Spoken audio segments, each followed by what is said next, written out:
Hey guys, Booligan here with Booligan Shooting Sports.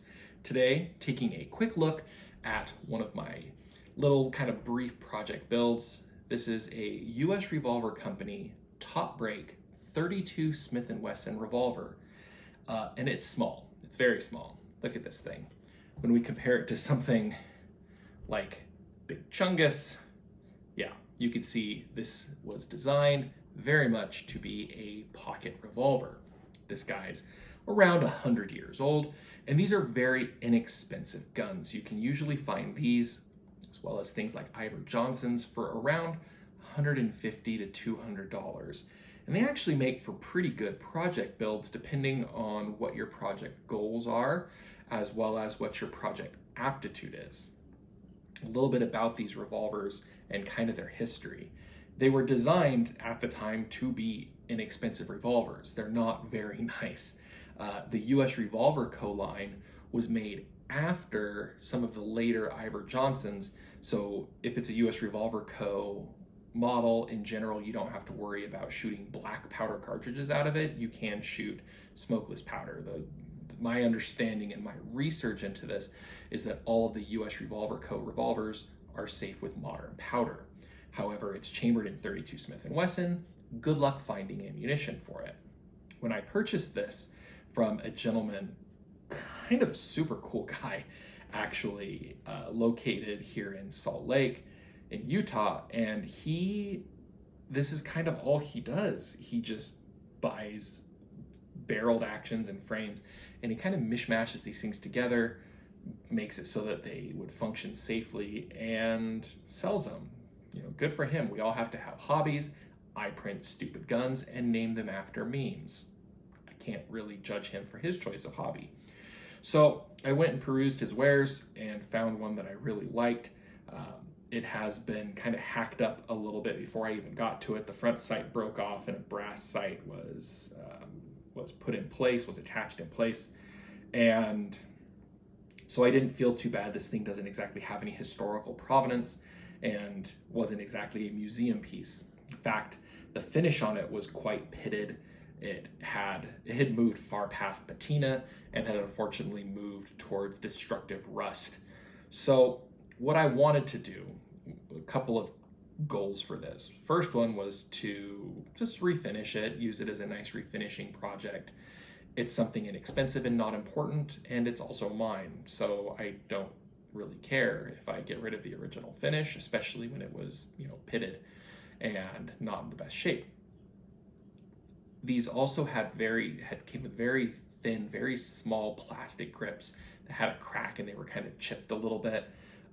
So I wanted to take the opportunity to design some new grips for it.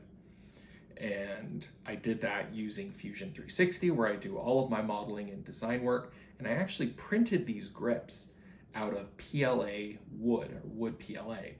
It's a special printable filament that's 20% wood powder and 80% PLA, so 80% plastic.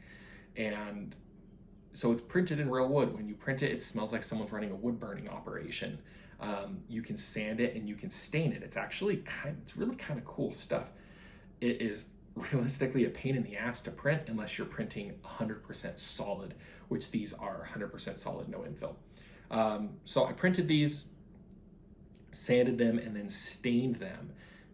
They're much lighter. They were like a sand color before you stain them, but they aren't real wood, but they kind of look a little bit like real wood. And you can sort of take a look at the back of that, if that'll come into focus. When I was sanding through the back to get it to shape the frame, it broke through the skin layer while printing and got into the infill layer, which actually makes it look like an end grain, which is kind of cool. Makes it look more like the real wood that it is.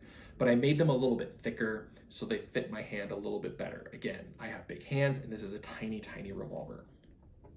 For the finish on it, I went with Duplicolor engine enamel with ceramic. I've used it a couple of times. I used it on my Lee Enfield number 4 Mark I Star build. Really like how that black turned out. This one is in cast iron color, and I don't love it. I was just hoping for it to be more of a standard kind of semi-metallic gray, and it almost looks, especially with the HDR on this camera, it looks cast iron. It looks like someone like peened it. They hit it with a ball peen hammer. It's like a hammered finish. I don't love the finish on it, but it is what it is. I may strip it off at some point and replace it. I don't know. We'll see. But you take it apart, you degrease the parts, you spray with the paint, you let it cure briefly, maybe like an hour or two, just to off gas and to start hardening, and then you bake it for 15-20 minutes at around 200 degrees. There's no real art or science to that. You just kind of do what works for you, and then it leads in a very hard, very solid finish. So that's kind of why it looks the way that it looks. Again, not 100% thrilled with the finish, but for our purposes, it works. This is a top brake revolver, so in order to reload it, you press this little guy up, and then you tilt it forward, and as you can see, the ejector starts rising, so that's going to pull your spent cartridges out. If you do it quick enough, it'll kind of eject them out, but that's not good for the frame. On my short video on this, I flipped it open one-handed, which is not advised, but was just something I did quickly for the video. And then snaps back shut, allows you to reload. Pretty cool little setup. These revolvers are kind of interesting. And this one, it does have it's a free-floating, a free-floating firing pin, excuse me. The firing pin isn't attached to the hammer, as you can see. It hits it at the rear, just like a modern revolver. There's no transfer bar, but you can dry fire these. You're not really going to worry about snapping the front of that pin off. This is empty, but I'll show you how this cycle works. If you look at the cylinder, you'll notice it sort of has the notch in the groove. It doesn't have a stop. There's not a full stop like on most modern revolvers. So when you cock it, normally what would happen on a revolver is a little kind of half moon shaped piece would rise up and lock into the cylinder and hold it in place well. This doesn't do that. It still rises up, but it doesn't lock completely. It just locks it from one direction. It keeps it from rotating anymore, if you're looking at the rear, any more clockwise. What keeps it from rotating counterclockwise is the hand, which is what pushes and advances the cylinder to the next round. So again, these were designed to be really inexpensive, cut out machining steps, and just sort of be cheap revolvers that you could get for a couple of dollars back in the 1910s and 1920s. But the lockup on this one is pretty good, about as good as you're going to get with one of these. So yeah, overall, my spend in this thing is under $200.